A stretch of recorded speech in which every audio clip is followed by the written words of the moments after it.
तो बात करके देखते हैं। सोनी भैया, आपको क्या लगता है कि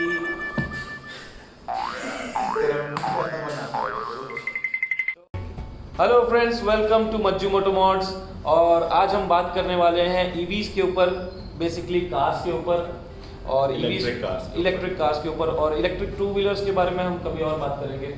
तो आज हम बात करेंगे इंडियन मार्केट में जो ईवीज अभी कंटिन्यूएशन पे बिक रही है, जो अभी प्रोडक्शन पे है, उनके बारे में, और कुछ फीचर्स ऐसे जो हमें फॉरेन की जो खासकर जो टेस्ला और जो ऑडी ट्रॉन वगैरह कार्स में जो आ रही है, उनमें हमको क्या पसंद है, क्या अच्छा नहीं लगता हमें, उस बारे में हम अपना पॉइंट ऑफ व्यू शेयर करेंगे और बात करते हैं आज ईवीज के बारे में।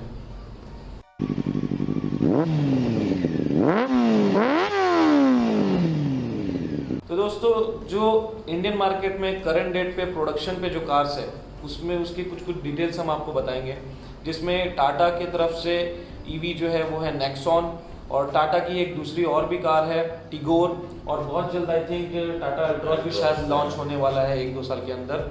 और हुंडई की कोना, राइट, हुंडई की कोना भी प्रोडक्शन में है, and MG ZS EV, right, जैसे जैगुआर I-PACE, राइट। हाइब्रिड्स भी हमारे इंडियन मार्केट में प्रोडक्शन में है, जिसमें कि आती है हुंडई, टोयोटा की कैमरी, होंडा की एकॉर्ड और वोल्वो की XC90। तो उसके बारे में भी हम थोड़ा पॉइंट ऑफ व्यू शेयर करेंगे कि उसमें क्या ऐसी चीज़ें हैं जो कि उस कार को बेहतर बनाती है।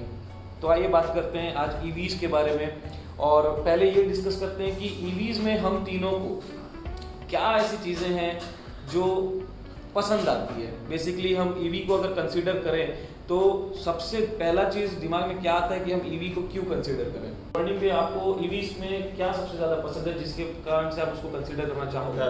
मेरा फेवरेट क्वालिटी है ईवी की उसकी साइलेंट राइड। आप स्पीड में हो या स्लो हो, आपको ना वाइब्रेशन मिलेगा, ना कोई अननेसेसरी आवाज़ मिलेगी। अगर गाड़ी अच्छी क्वालिटी में बिल्ड है तो wind noise, road noise, tyre noise कुछ भी नहीं। राइट।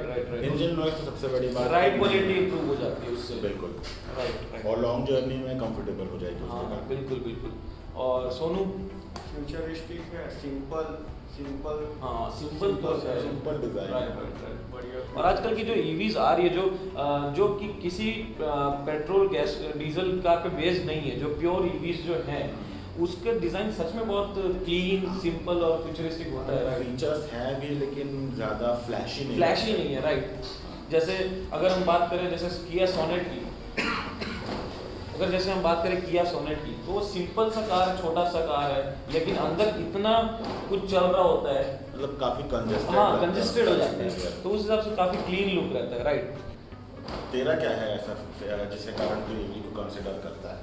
मेरा ना है तो बहुत सारी चीज़ें, बट एक चीज़ है जिसके वजह से ना ईवीज में मेरे को सच में बहुत ज़्यादा मतलब फीलिंग्स है, और वो है उसका टॉर्क। तो मुझे हमेशा से डीजल गाड़ियाँ चलाना ज़्यादा पसंद रहा है रेदर देन पेट्रोल। उसका सबसे बड़ा रीज़न है उसका टॉर्क। और जब से मार्केट में पेट्रोल टर्बोस भी आने लग गई हैं, तब से अब क्या हो गया, पेट्रोल में भी उतना टॉर्क मिल रहा है, जिसके कारण गाड़ी को तुमको ज़्यादा रेव नहीं करना पड़ता, तो बहुत इजी तो है, एवरेज ज़्यादा आता है, फ्यूल कंजम्पशन कम होता है। और सबसे बेस्ट पार्ट ईवीज में, सबसे बेस्ट पार्ट यही है कि ईवीज के टॉर्क हमेशा बेटर होते हैं, और सिर्फ इंस्टेंट होते हैं, और सिर्फ बेटर ही नहीं, throughout the range, from 0 to उसका जितना भी टॉप स्पीड हो, उसका टॉर्क कंटिन्यूसली सेम रहता है। ये सबसे बेस्ट पार्ट लगता है मुझे ईवी का।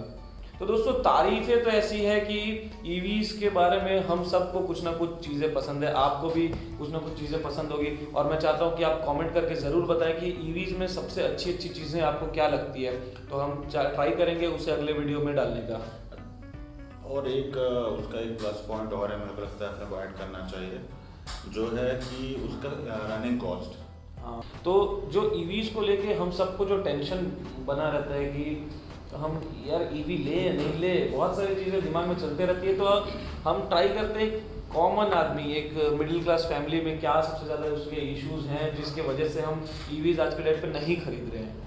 तो ये डिस्कस करना बहुत ज़रूरी है, क्योंकि कंपनीज तो अपनी प्रोडक्शन जो है कार वो तो ला रही है, तो इंडियन मार्केट में अभी भी उसके नंबर ऑफ सेल्स में क्यों इतना गैप है?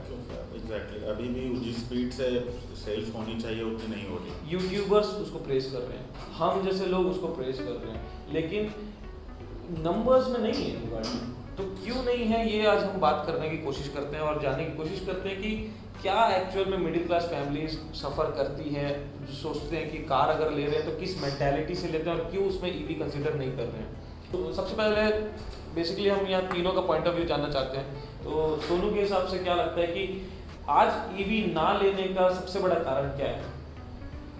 ईवी ना लेने का सबसे बड़ा कारण तो ये है कि कहीं लॉन्ग ड्राइव पे जा रहे हैं तो कभी कुछ हो गया तो यहाँ उतने सर्विस सेंटर है नहीं, और इंडिया में उतने मैकेनिक मिलेंगे नहीं उसको बनाने के इलेक्ट्रिक कार के, तो प्रॉब्लम ये तो है कि आप कहीं पे भी उसको रिपेयर नहीं करवा सकते। Right right right.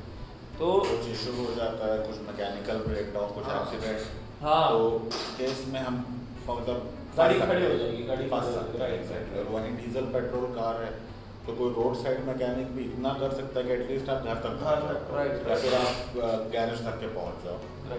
No doubt उसमें मेंटेनेंस भले ही कम हो, लेकिन अगर कुछ होता है बाई चांस, और कुछ भी हो सकता है, अगर कार है तो यार एक्सीडेंट और खराबी उसमें इजी हो सकता है।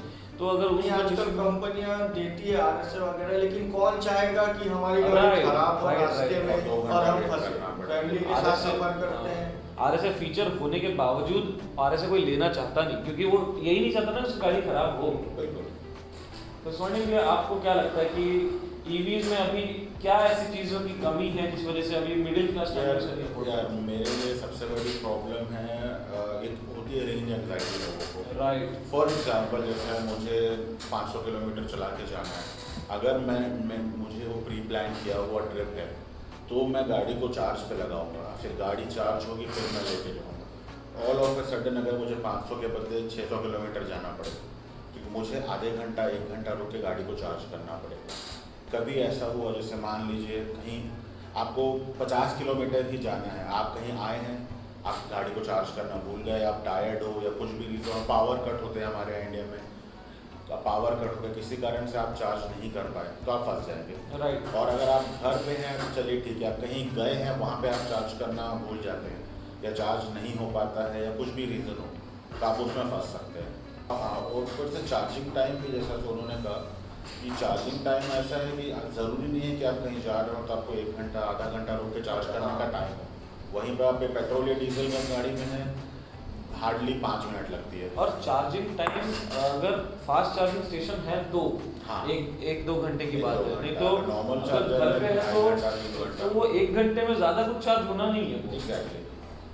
तो ये और तो उससे बट सबसे बड़ा इशू एक और है मेरे लिए, जैसे हम फ़ोन यूज़ करते हैं, लैपटॉप यूज़ करते हैं, जब नया रहता है तो उसकी बैटरी लाइफ अच्छी रहती है। राइट। तो जब जैसे पुराना होते जाता है बैटरी लाइफ कम होते जाता है। राइट, राइट, तो एक गाड़ी के लिए हमको ये नहीं पता कि गाड़ी कितना डिस्टेंस ट्रैवल कर सकती है, तो वो एग्जैक्टली पता नहीं होना बहुत रिस्की चीज़ है। और आज भी जो कंपनी जो क्लेम करती है हाँ, ऑब्वियसली वो नहीं होता है। खैर वो इस डिबेट में तो ये भी है कि फ्यूल कंजप्शन के हिसाब से भी जितना कंपनी क्लेम करती है नहीं देती है। लेकिन बस बात वही है कि आप फ्यूल कहीं खत्म होता है तो आप तुरंत रिप्लेस कर सकते हैं। बेसिकली अभी ये है टेक्नोलॉजी को इस चीज़ में डेवलप होना है कि चार्जिंग टाइम फास्ट हो, रेंज बढ़े। या फिर एक सॉल्यूशन ये हो सकता है कि आप एक्स्ट्रा बैटरीज दें। हाँ, भले फुल साइज बैटरी full ना size दें, तो हाँ। Sort of reserve battery. Right, जैसे कि 15-20 किलो का अगर कोई ऐसे बैटरी अटैचमेंट है हाँ, जो कि मुझे लगता है अगर कोई 15 किलो तक लिफ्ट किया जा सकता है। बिल्कुल। तो अगर ऐसा कोई है कि आपको अगर एक 15 किलो का बैटरी आपको 20-30 किलोमीटर या 50 किलोमीटर एक्स्ट्रा रेंज दे दे, या आप एटलीस्ट थोड़ा सामने से बोलते कि आप एटलीस्ट नेक्स्ट चार्जिंग स्टेशन तक के पहुंच जाए, Right. रिजर्व बैटरी हो। बेसिकली तो ये हो गया ईवीज की लेके कि अगर आपको ईवी लेनी है तो प्री प्लान होना चाहिए सारे trip। बिल्कुल, सब सारे चीज़ trips प्री pre-planned प्लान होना चाहिए और अनफॉर्चुनेटली सारे ट्रिप्स प्री प्लान आप नहीं कर सकते। राइट। अगर आप काम पे निकले हैं, अगर कोई बिजनेस वाले हैं काम पे निकले तो वो काम के चक्करों में वो बढ़ते जाता है, एग्जैक्टली, और पता भी नहीं पता नहीं चलता। ये तो है। अगर आप जॉब वाले हैं, आपको point A to point B जाना है तो आपको पता है कि आपको कितना दूर जाना है, बिल्कुल। तो उसमें उतना और टेंशन जॉब वालों को भी आयुष ऐसा होता है कि आपको नॉर्मल आपका कम्यूट आपको पता है, बट इमरजेंसी किसी को बता के नहीं आएगी। और फॉर इंस्टेंस आपके फैमिली वालों ने कहा कि आप जैसे जनरली मैरिड लोगों के साथ होता है, आप घर आने के बाद चलेंगे घूमने। हाँ। आप घर आएंगे, आप 8 बजे 1 घंटा गाड़ी चार्ज करेंगे, फिर 9 बजे आप जाएंगे तो कहाँ जाएंगे? इसमें फिर एक ही चीज़ ये आता है अभी के प्रेजेंट कंडीशन पे कि जैसे मेरी जॉइंट फैमिली है, तो मेरे डैड के पास कार है, मेरे ब्रदर के पास कार है, मेरे पास भी कार है। अगर मैं अपनी कार बेच के अगर मैं ईवी खरीद लूँ तो मुझे इशू नहीं है, तो फिर अच्छा, क्योंकि अगर फैमिली में मल्टीपल कार्स हैं तो आप एक ईवी रख सकते हो। बिल्कुल। मतलब आप सिर्फ एक इलेक्ट्रिक कार पे Depend नाउ नहीं। कम्प्लीटली डिपेंड नहीं हो सकते। Right. या तो आप कार रेंट कर सकते हो या सेकंड कार हो आपके घर पे आपके फैमिली में, तो फिर राइट। तो मुझे जो सबसे बड़ा डर है ईवीज को लेके वो ये है कि ईवी का आई थिंक सबसे बड़ा एक जो एक्सपेंसिव पार्ट है वो उसकी बैटरी है, और हर बैटरी का एक लाइफ होता है, एक उसकी साइकिल होती है कि कितने आप चार्ज करें, और वो भी डिपेंड करता है आपके चार्जिंग पे, आपके ड्राइविंग पे। तो लेकिन फिर भी एक बैटरी का एक लाइफ होता ही है। आज के डेट पे हम एक मार्केट में किसी भी कार के बारे में बात कर ले, चाहे वो एसयूवी हो, कुछ भी हो, डीजल कार हो चाहे पेट्रोल कार हो, अगर उसको ढंग से मेंटेन करके लोग रखते हैं 3 लाख किलोमीटर तक लोग चला लेते हैं, आराम से चला लेते हैं 3 लाख किलोमीटर, जो कि बहुत बड़ा नंबर है। तो जिस पॉइंट पे बैटरी खराब होगी उसका प्राइस कितना होगा, क्योंकि जो कि इतना बड़ा यूनिट है कार का, अगर मान के चलिए अगर एक टाटा नेक्सॉन अगर 16 लाख की आती है और उसका बैटरी ही अगर मान के चलिए अगर 4-5 लाख का आता हो, तो आई थिंक वो बहुत बड़ा एक्सपेंस है। एग्जैक्टली उस पॉइंट पे ले और दूसरा अच्छा नया कार ही ले ले। राइट।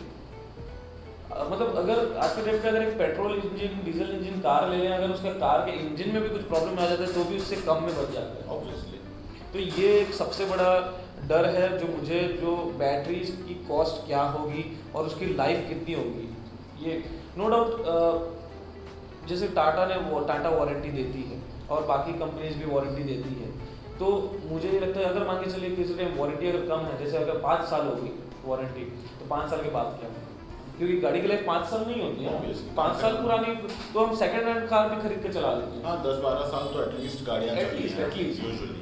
हाँ, तो ये है मुझे जो सबसे बड़ा प्रॉब्लम लगता है, जो कि मिडिल क्लास फैमिली के लिए बहुत बड़ी बात है। अगर गाड़ी आप बोल रहे हैं नहीं लेंगे तो सोल्यूशन भी सॉल्यूशन होना चाहिए। क्या होता तो हम लेते। बिल्कुल, इस चीज़ के ऊपर वीडियोस डालना बहुत ज़रूरी है कि how EV should be.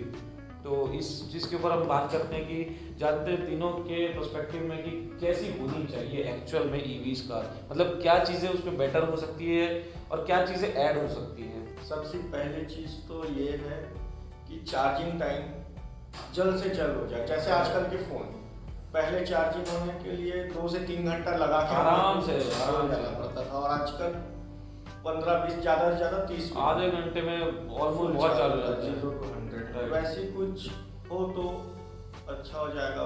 Companies क्या करेगी पता नहीं, इम्प्रूव तो कर रही है, चार्ज टाइम फास्ट करेगा। और चार्जिंग स्टेशन एक तो कहीं बाहर जा रहे हैं तो हम कहीं, अभी इंडिया में उतनी अच्छी फैसिलिटी नहीं है हर पॉइंट पे अपने को फास्ट चार्जिंग मिले। राइट। एक सॉल्यूशन ये हो सकता है कि हर पेट्रोल पंप के साथ पावर चार्जिंग स्टेशन मैंडेटरी कर दें। हाँ ये सही है, लेकिन ये भी है भैया कि चार्जिंग स्टेशन बनाएंगे, लेकिन यहाँ पे गाड़ी 5 मिनट में फ्यूल बच जाता है भरा के चले जाएगी, लेकिन वहाँ पार्किंग के लिए गाड़ी खड़े करनी पड़ेगी।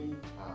इंडिया की पॉपुलेशन इतनी है कि वो एक फ्यूल स्टेशन पे ज़्यादा देर खड़े करके अपनी गाड़ी नहीं रख सकते। हाँ मतलब हम पेट्रोल डीजल के लिए जब लाइन लग जाती है, हाँ, तो इमेजिन करिए आपको आधा घंटा एक गाड़ी चार्ज होगी तो कितनी लंबी। और यहाँ के फ्यूल स्टेशन पे इतना फैसिलिटी भी नहीं होता कि आप अपनी कार चार्ज करके आप अंदर एक कुछ कैफेज हो जहाँ आप जाके कॉफ़ी एक पी के आ सके। इस टाइप का भी होने से क्या इंसान अगर किसी पॉइंट पे जाके रुकता भी है तो वो जाएगा, कॉफ़ी पिएगा, कुछ खाएगा, आधा घंटा तक वैसे वैसे भी हो ही जाता है, टाइम पास उसका ऐसे हो जाएगा। तो ये तो है। और कंपनी को साथ में फास्ट चार्जिंग देना चाहिए, जिससे फास्ट जल्दी चार्जिंग स्टेशन तो रहेगा ही, चलो ठीक है, लेकिन घर पे या अपन इमरजेंसी हम लोग को कहीं जाना है 1 घंटे में, तो जल्द से जल्द मतलब घर पे भी एक फास्ट चार्जिंग स्टेशन का इजीली अवेलेबल हो कि घर पे भी हम फास्ट चार्ज कर सके। सिर्फ फास्ट चार्जिंग स्टेशन के ऊपर डिपेंड कर रहे हैं। या तो ऐसा भी हो सकता है जैसे घर पे जो ईवी ले रहे हैं अपने गराज में या कुछ बढ़िया, मतलब जल्द से जल्द चार्ज हो सके, उसके एक्स्ट्रा पैसा ले या कुछ भी हो अलग से खर्चा हो। सही है। मेरे हिसाब से ईवी को हर एक कॉमन पर्सन के पास आने में 5 से 7 साल का टाइम है। राइट, टाइम के साथ टेक्नोलॉजी धीरे धीरे एडवांस होगी, हर चीज़ें सही होगी, बैटरी सस्ती हो जाएगी, चार्जिंग टाइम और बढ़ जाएगा, रेंज और बढ़ जाएगा, चार्जिंग इजी होगा, सब होगा। खैर और मुझे लगता है कि एक फीचर हम इलेक्ट्रिक कार्स में दे सकते हैं, जैसे आजकल जो भी नए फ़ोन आ रहे हैं उसमें आ रहा वायरलेस चार्जिंग। हाँ, तो वैसा कुछ वायरलेस चार्जिंग वाला सिस्टम गाड़ियों के लिए भी आ सकता है।